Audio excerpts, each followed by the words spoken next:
ನನ್ಗೇನ್ ಬೇಜಾರು ಗೊತ್ತಾ, ನನ್ಗೇನೂ ಇಲ್ಲ ಆ ಶೋ ಮೇಲೆ. ನಾನು ಅದ್ರ viewer and Sudeep sir fan ಕೂಡ ನಾನು. ಅಂಡ್ ನನಗೆ ಏನ್ ಬೇಜಾರಾಗಿದ್ದು ಅಂದ್ರೆ ಅವ್ರ ಕಣ್ಣು ಮುಂದೆನೆ ಎಲ್ಲ ನಡೀತಲ್ಲ, ಒಂದು ಮಾತು ಕೇಳ್ಬೋದಿತ್ತು ಅಂತ ಅಷ್ಟೇನೆ.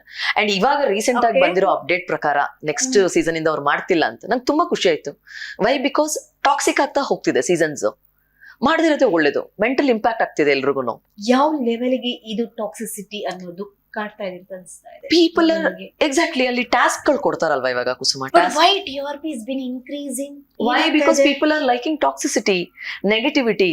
ಟಾಕ್ಸಿಸಿಟಿನ ನೆಗೆಟಿವಿಟಿನ ಎಂಟರ್ಟೈನ್ಮೆಂಟ್ ಅಂತ ತಗೋತಿದ್ದಾರೆ ಯಂಗ್ಸ್ಟರ್ಸ್. ಅಂಡ್ ಹಾಗಾದ್ರೆ ಪ್ಲಸ್ ಅಂಡ್ ಮೈನಸ್ ಮಾತಾಡೋದಾದ್ರೆ ಏನ್ ಲಾಭ ಏನ್ ನಷ್ಟ? ಮೈನಸ್. ಈಗ ಒಂದು ಮೆಸೇಜ್ ಮಾಡ್ತೀರಾ ನೀವು, ವೋಟಿಂಗ್ ಮೆಸೇಜ್, ₹3 ಒಂದು ಮೆಸೇಜ್ಗೆ. ಎಷ್ಟು ಜನ ಮೆಸೇಜ್ ಮಾಡ್ತಾರೆ? ಎಲ್ಲೂ ಗೊತ್ತಾ ದುಡ್ಡು ಯಾರಿಗೆ ಹೋಗ್ತಿದೆ? ದುಡ್ಡು ಸಂಸ್ಥೆಗೆ ಹೋಗ್ತಿದೆ. ಗೆದ್ದವರಿಗೆ ಬೇರೆ ಸ್ಪಾನ್ಸರ್ ಇರ್ತಾರೆ, ಇನ್ನೂ ಒಂದಷ್ಟು ಸ್ಪಾನ್ಸರ್ ಸಿಕ್ಕಿರ್ತಾರೆ. ಬಟ್ ಈ ಮೆಸೇಜ್ ದುಡ್ಡು ಯಾರಿಗೆ ಹೋಗ್ತಿದೆ? ಬಟ್ ಸೋಷಿಯಲ್ ಮೀಡಿಯಾದಲ್ಲಿ ಸಿಕ್ಕಾಪಟ್ಟೆ ಟ್ರೋಲ್ ಆಗ್ತಾನೆ ಇದೆ. ಅಂಡ್ ಜನಗಳು ನೇರವಾಗಿ ಕಮೆಂಟ್ ಹೊಡಿತಾ ಇದಾರೆ, ವಿಡಿಯೋಸ್ ಮಾಡಾಕ್ತಾ ಇದಾರೆ. ಏನಂತ? ಬಿಕಾಸ್ ನೀವು ಯಾವ ಇದ್ರ ಮೇಲೆ ಬೇಸಿಸ್ ಮೇಲೆ ಜನಗಳ ಬಗ್ಗೆ ಏನ್ ಬೇಜಾರಿದೆ ಗೊತ್ತಾ? ಬೈತಾರೆ ಮತ್ತೆ ನೋಡ್ತಾರೆ. ಬೈತೀರಾ ಅದ್ ಚೆನ್ನಾಗಿಲ್ಲ. ಇತ್ತೀಚೆಗೆ ವಾಯ್ಸ್ ರೈಸ್ ಮಾಡಿದ್ರು. ಹೌದು. ನಾವು ಪಬ್ಲಿಕ್ ಕಮೆಂಟ್ ತಗೊಂಡಾಗ, ಪಬ್ಲಿಕ್ ಒಪಿನಿಯನ್ ತಗೊಂಡಾಗ ಇವರ ಪರವಾಗಿ ಇತ್ತು. ಈ ಕಂಟೆಸ್ಟೆಂಟ್ಸ್ ಪದ್ಯ ಬಗ್ಗೆ ಜನಗಳು ತಮ್ಮ ಸಹಮತವನ್ನ ಇದ್ ಮಾಡಿದ್ರು. ಆದ್ರೆ ಇದು ಉಲ್ಟಾ. ನೀವು ನೋಡಿದ್ರೆ ನಮ್ಗೆ ವೋಟಿಂಗ್ ಬಂದಿದೆ, ಇವರೇ ಐ ಮೀನ್ ಲೈಕ್ ಎಲಿಮಿನೇಷನ್ ಆಗದೇನೆ ಉಳ್ಕೊಳ್ತಾರೆ ಅಂತ ಸ್ಪ್ರೇಗ ನಿಮ್ಮಲ್ಲಿ ಯಾವ ರೀತಿ ವೋಟಿಂಗ್ ಬರ್ತಾ ಇದೆ? ಅದು ಎಲ್ಲಿ ತೋರಿಸಿದ್ದಾರೆ ವೋಟಿಂಗ್? ಎಲ್ಲಿ ತೋರಿಸಿದ್ದಾರೆ ನಂಬರ್ಸ್ ನ? ಎಲ್ಲಿ ತೋರಿಸಿದ್ದಾರೆ? ಹಾಗಾದ್ರೆ ಏನ್ ಆಗ್ಬೇಕು?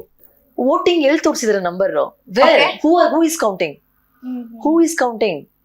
ಯಾರಿಗ್ ಬರ್ತಿದೆ ವೋಟಿಂಗು? ವೋಟಿಂಗ್ ಬಂದಿರೋರಿಗೆಲ್ಲ ಕರೆಕ್ಟ್ ಆಗಿ ಗೆಲ್ಸ್ತಾ ಇದಾರಾ ಅಥವಾ ಏನು? ನಂಗೆ ಅರ್ಥ ಆಗ್ತಿಲ್ಲ. ಸುದೀಪ್ ಸರ್ ಬಗ್ಗೆ ಒಂದು ಮಾತು ಹೇಳಿದೆ. ಎಕ್ಸಾಕ್ಟ್ಲಿ ಮುಂದೆ ಸಪೋರ್ಟಿವ್ ಆಗಿ ನಿಲ್ಬೇಕಾಯ್ತು. And because is one decision maker. ಆ ಒಂದು ಅವ್ರ ಮಾತ್ ಇವಾಗ ಶೋ ನಡೀತಿರೋದೇ ಸರ್ ಇಂದ. ಬಿಕಾಸ್ ಆಫ್ ಸುದೀಪ್ ಸರ್ ಇದಾರೆ ಅಂತಾನೆ ಎಷ್ಟೊಂದ್ ಜನ ಆ ಶೋನ ನೋಡ್ತಿರೋದು. ಇಲ್ಲ ಅಂತಂದ್ರೆ ಏನೂ ಇಲ್ಲ, ಆಯ್ತಾ? Because every one loves him a lot. Even I love him a lot.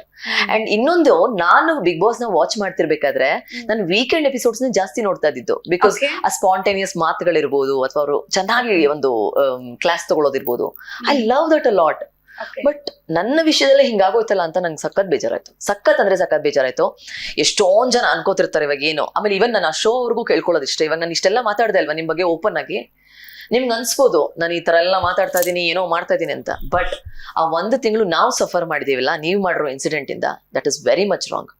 ನಾನ್ ಕೇಳೋದು, ನನ್ನ ಜಾಗದಲ್ಲಿ ಯಾವ್ದಾದ್ರು ಲೆಜೆಂಡ್ರಿ ಆಕ್ಟರ್ಗಳ ಮಗಳಿದ್ದಿದ್ರೆ ಅವ್ರ ಜೊತೆ ಹಿಂಗ್ ಮಾಡ್ತಿದ್ರ ಅವರು? ಅಥವಾ ನಾನು ಒಂದ್ ದೊಡ್ಡ ಪೊಲಿಟಿಷಿಯನ್ ಮಗಳಾಗಿದ್ದಿದ್ರೆ ಮಾಡ್ತಿದ್ರ? ನನಗೆ ಹೇಳೋಕೆ ಕೇಳೋಕೆ ಯಾರು ಇಲ್ಲ. ಸೊ ಈ ಹುಡುಗಿನ ನಾವು ಏನ್ ಬೇಕಾದ್ರೂ ಮಾಡ್ಬೋದು ಕರೆಸ್ಬಿಟ್ಟು. ಮಾಡ್ತಿದ್ರ? ನಾನು ಅದನ್ನೇ ಕೇಳ್ತಿರೋದು. ಈಗ ಎಷ್ಟೊಂದ್ ಜನ ಟೀಮಲ್ಲಿ ವರ್ಕ್ ಮಾಡ್ತಿರಲ್ಲ, ನಿಮ್ ಮಕ್ಳನ್ನೇ ಕಳಿಸ್ತೀರಾ ಅಲ್ಲಿಗೆ ಕಂಟೆಸ್ಟೆಂಟ್ ಆಗಿ?